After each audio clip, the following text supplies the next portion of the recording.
कि इसमें जनप्रतिनिधियों की तरफ से भी कमी नहीं रहनी चाहिए। विधायक हैं, पार्षद हैं, परिषदों के अध्यक्ष हैं, नगर पालिकाओं के अध्यक्ष हैं, नगर निगम के अध्यक्ष हैं और क्या बोलते हैं सांसद हैं। नशा मुक्ति या शराबबंदी? शराब ये दोनों अलग चीजें हैं, लेकिन एक में एक मूल में एक पानी पिला।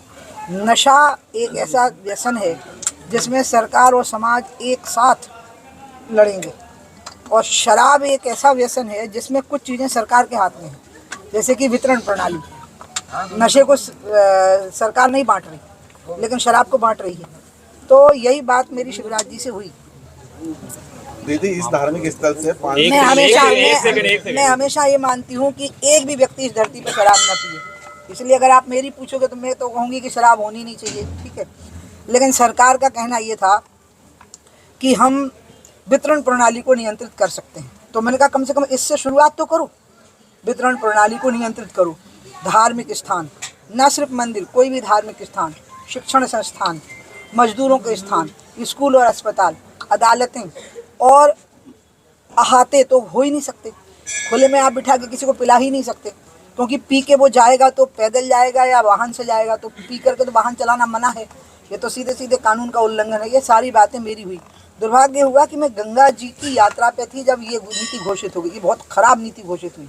550 मीटर की दूरी कोई दूरी होती है? मैंने अधिकारियों से कहा कि 50 मीटर की दूरी में तो तुम्हारे बंगले के अंदर शराब की दुकान खोली जा सकती थी, और तुमको इसकी परवाह नहीं है कि माँ बहनों बेटियों का क्या होगा। और इसलिए अंत में शिवराज जी और हम एक हुए इस मामले को लेकर के। दीदी शर्मा हमारे प्रदेश अध्यक्ष, शिवराज जी और मैं, और 2 अक्टूबर को बहुत बड़ा कार्यक्रम हुआ, और उसमें तय हुआ कि नई नीति जो बनने ही वाली है उसमें इन सारी बातों का ध्यान रख करके ही नई वितरण प्रणाली होगी, जिसमें कि इन सारे स्थानों की मर्यादाओं का पूरा ध्यान रख करके ही होगी। ये अभी तक की बात है। अब आगे जो स्थितियां बनेगी वो तो मैं तो पार्टी के लोगों को बोल रही हूँ। रुको, सांसदों और विधायकों को और पार्टी पदाधिकारियों को मैंने कहा कि तुम मर्यादा के अंदर ये बात कहो, बैठक में कहो, सब जगह पे। तुम लोग वन विहार का शेर हो, और मैंने कहा मैं खुले जंगल का बाघ हूँ, तो मैं खुले बोलूँगी, लेकिन तुम लोग भी अंदर अंदर बोलो, और ऐसी स्थिति बन जाए। शिवराज जी भी चाहते हैं, हम भी चाहते हैं, दीदी शर्मा जी भी चाहते हैं, तीनों हम इस मामले में एक सुर हैं कि नई शराब नीति में वो सारी बातें होंगी जो उस दिन तय हुई हैं। शराब दुकानें शॉपिंग मॉल बन गई है, डंडा लेकर निकलेंगे आप? अभी जब नई शराब नीति आएगी तो उसमें ये सारी बातें जब इनकॉर्पोरेट हो रही हैं कि वो जन परिषद से दूर ही होंगी, तो फिर डंडा लेने की बात आएगी। दीदी 17 दुकानें हो गई हैं और आगे आके फिर बढ़ेंगी, तो ये शराब नीति में एक प्रश्न। अब ये बात जो है वो नई शराब नीति में परामर्श की बैठक जब होगी तो आ जानी है।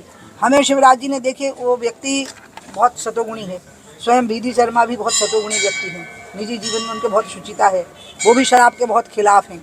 इसलिए ये बातें उस समय पे आएंगी और ये उठेंगी। लेकिन मैं आपको एक बात जरूर कहूँगी आज कि इसमें जनप्रतिनिधियों की तरफ से भी कमी नहीं रहनी चाहिए।